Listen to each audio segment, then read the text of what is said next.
De imprensa, primeira pergunta do Gabriel Reis, canal Paparazzo Rubro Negro. Mais de 90% do time titular não viajou para Natal, justamente para se prepararem para este jogo. Como explicar um resultado desses com a equipe jogando descansada? Mas vai acontecer, já aconteceu muitas vezes, aconteceu hoje, vão acontecer outras vezes. Isso não quer dizer que no momento que uma equipe descansa, ela tem a certeza da vitória. Se é assim, você pega algumas equipes grandes aí do Campeonato Brasileiro, que só disputam o Campeonato Brasileiro, então eles têm a obrigação de ganhar o título. E não é por aí. Não é porque nós descansamos entre aspas, né? Que a gente não jogou com a equipe principal aí no meio da semana, que nós iríamos vencer fácil o Internacional. Não tem jogo fácil, independente se você descansa ou não. Eu já havia falado que nós iríamos tropeçar uma hora. Infelizmente, nós tropeçamos hoje.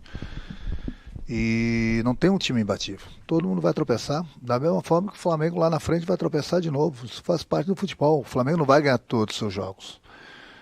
Mas isso não quer dizer que o Flamengo não jogou bem hoje porque ele não jogou durante a semana.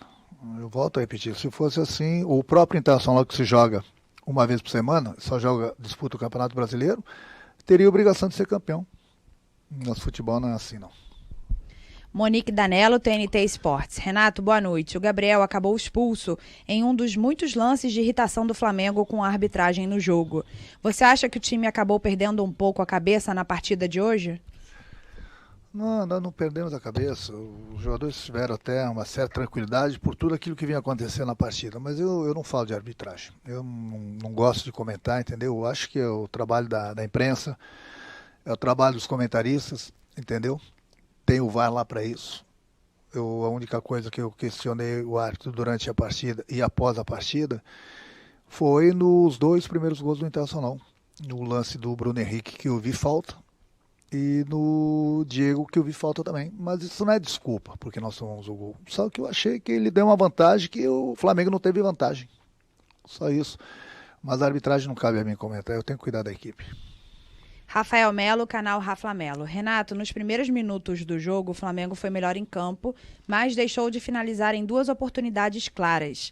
Após as oportunidades desperdiçadas, o Internacional começou a achar os contra-ataques e matou o jogo. Você concorda que o time entrou com uma postura um pouco displicente na partida?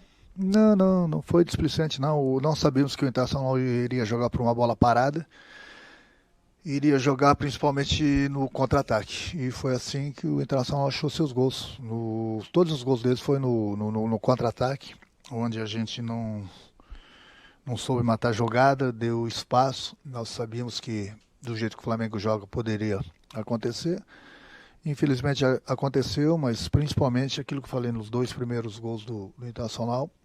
Eu achei principalmente no primeiro gol no Bruno Henrique, foi uma falta bem clara, que ele não deu. E a partir daí resultou o primeiro gol do Internacional. Felipe Schmidt, GE. Boa noite, Renato. Quando o Flamengo teve uma sequência de vitórias, você já vinha alertando que uma hora o time iria tropeçar. Agora, como lidar e o que retirar de uma derrota como essa no Maracanã? A gente aprende sempre com as derrotas, a gente aprende com os empates, a gente aprende com as vitórias, mas isso é um papo que eu sempre tenho com o grupo. As coisas no Brasil, principalmente, no momento que você ganha, você é bom. E da noite para o dia, quando você não ganha, você não é bom. Eu não estou falando em cima dessa pergunta, mas muita gente pensa assim, não é só do Flamengo, de todas as equipes. Quer dizer, nós não temos no Brasil e no mundo uma equipe imbatível. Uma hora vão acontecer as derrotas. O Flamengo, eu estava comentando com alguns agora no vestiário, o Flamengo no passado, se eu não me engano, tomou de 5 de São Paulo aqui no Maracanã. E o Flamengo foi campeão brasileiro. Tomou 4, 5 numa Libertadores e o Flamengo foi campeão da Libertadores também. Então, a gente não gosta que isso aconteça, a gente fica triste, entendeu? Mas é dar continuidade no trabalho, que a gente confia no nosso trabalho e confia no nosso grupo de jogadores. Pedro Henrique Torre, ESPN. Boa noite, Renato. O time iniciou até bem a partida, mas caiu muito de rendimento após sofrer o primeiro gol. A que você atribui essa queda? Nós começamos bem, como ele mesmo falou, a partida, criamos algumas oportunidades e aí, infelizmente, a gente se perdeu um pouquinho no momento que, volto a repetir, na minha opinião, teve a falta no Bruno Henrique, que ele não deu. Teve a sequência, começou o gol, depois Durante a partida até falei para o árbitro que ele estava falando muito com os jogadores estavam falando com ele, quer dizer, não é desculpa, não estou falando da arbitragem, mas o árbitro tem que apitar de um lado e do outro. A gente não quer que o árbitro nos favoreça, também a gente não quer que favoreça o adversário, ele tem que apitar o que ele vê. Só que a gente tem todas as condições, nós temos um VAR, hoje em dia, que o VAR pode ajudar o árbitro. O árbitro, de repente, também ele tem que saber escutar. Eu escutei uma entrevista de um jogador do Vasco essa semana, que ele colocou muito bem. Você erra, o treinador erra, ele tem que vir aqui se explicar. O jogador erra, ele tem que vir aqui se explicar. Eu não estou nem falando do árbitro de hoje, mas o árbitro erra, o auxiliar erra, eles não precisam se explicar. Quer dizer, é difícil. Eu acho que a CBF deveria repensar também, após as partidas, independente do resultado, o árbitro da entrevista também. Ele respondeu algumas perguntas também, ele tem que ser questionado. É muito fácil um árbitro errar numa partida e ele não dá entrevista, esconder debaixo dos panos, passa, no outro jogo ele está pitando. Enquanto que os jogadores, os técnicos são criticados. Por que o árbitro não pode dar entrevista? Por que ele não pode se explicar? Por que a CBF não autoriza? Quer dizer, então, muitas vezes acontece isso. Aconteceu, por exemplo, no jogo nosso de quarta-feira, de quinta-feira, o Michel fez um gol legítimo. Anularam porque não tinha VAR. O bandeirinha estava bem colocado. Estava meio metro atrás. Ele deu impedimento. E se aquele gol fosse para decidir a classificação? Não, é muito simples. Você erra, vai para casa. Outro jogo você está apitando, bandeirando. O treinador erra ou não erra. Não acontece, mas ele está todo jogo dando explicações. Da mesma forma os jogadores. Então, acho que a gente vai aprendendo com o passar do tempo. Nós estamos no século XXI, né? Então, está na hora de a gente repensar algumas coisas. E, em termos de repensar, seria importante a CBF falar para os árbitros virem aqui e se explicarem também após a partida. Porque eles nunca erram, né? Eles nunca estão errados. Sempre são os treinadores, sempre são os jogadores. Mas quem sou eu para falar sobre isso, né? Mas seria importante, interessante os clubes se reunirem com a CBF e colocar isso para os árbitros também darem entrevista após as partidas. Luiz Antônio, canal Luiz Antônio Rubro Negro.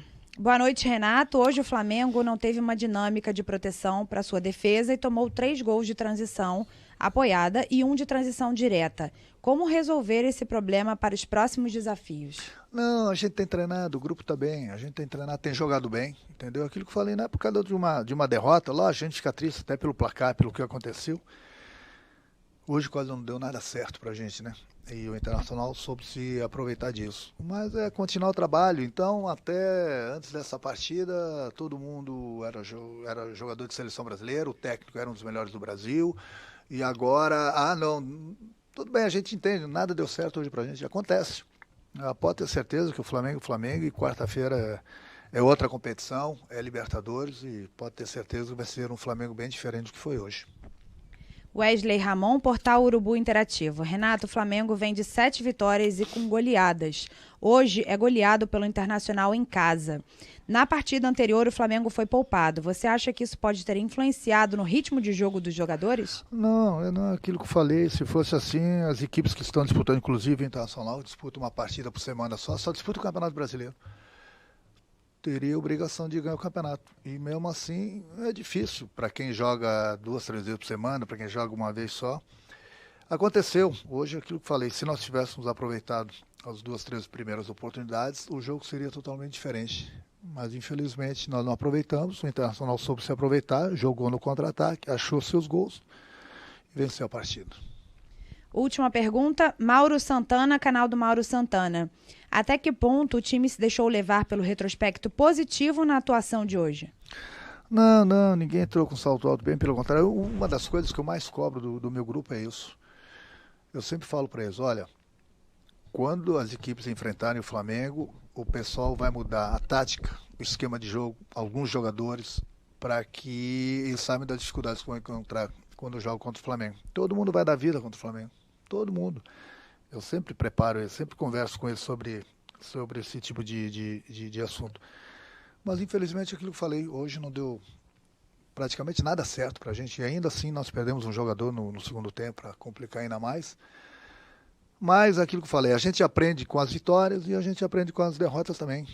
Quarta-feira tem mais outra competição, é o que eu falei, pode ter certeza que o Flamengo vai ser o Flamengo de sempre antes dessa partida. Obrigada, Renato.